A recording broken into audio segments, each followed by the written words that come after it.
अस्सलाम वालेकुम 10th class. नज़म फ़ातिमा बिन्त अब्दुल्ला, शेर नंबर 6। फ़ातिमा गो शबनम अफ़शा आंख तेरे गम में है, नगमा इशरत भी अपने नालाए मातम में है। तशरी। इस शेर में शायर मशरक़ अल्लामा मोहम्मद इकबाल जंग तराबलुस में मुजाहिदीन की खिदमत करते हुए जामे शहादत नोश फरमाने वाली कमसिन लड़की फ़ातिमा बिन्त अब्दुल्ला को खराज तहसीन पेश कर रहे हैं।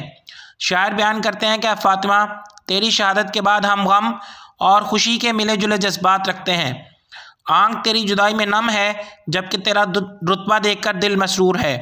शायर कहते हैं कि ऐसे नफूस मिल्लत का गुरूर और फ़ख्र होते हैं, कौम को हयात जाविदा बख्शने वाले लोगों की बदौलत कौमें उरूज पाती हैं।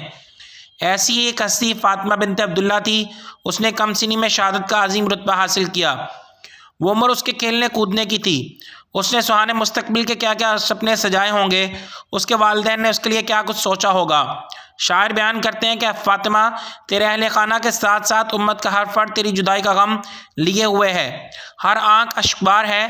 वो फूल जिसने खिलकर महकता और गुलशन की महकना था, वो फूल जिसने खिलकर महकना और गुलशन की जीनत बनना था, आज वो गुलिस्तान में न रहा। फ़ातिमा बिन्त अब्दुल्ला की शहादत जहाँ गम और दुख का बायस है, वहाँ इस शहादत ने मिल्लत के नौजवान लोगों के लिए एक रास्ता मुतय्यन कर दिया। बकौल शायर, फ़ातिमा तेरी जुदाई का भी गम बाकी रहेगा, फ़ातिमा तेरी जुदाई का भी गम बाकी रहेगा, बावजूद इसके तेरा नक्शे कदम बाकी रहेगा। शायर बयान करते हैं कि हम एक अजीम और बाहिम्मत फ़र्द के रुखसत होने का गम बर्दाश्त कर रहे हैं।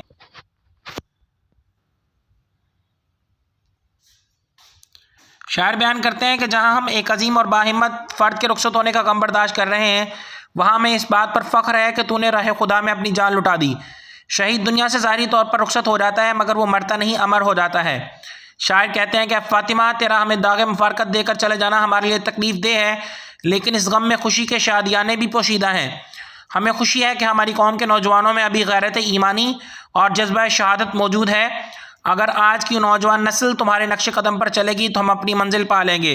बकौल शायर, शहीद की जो मौत है वो कौम की हयात है, लहू जो है शहीद का वो कौम की सौगात है।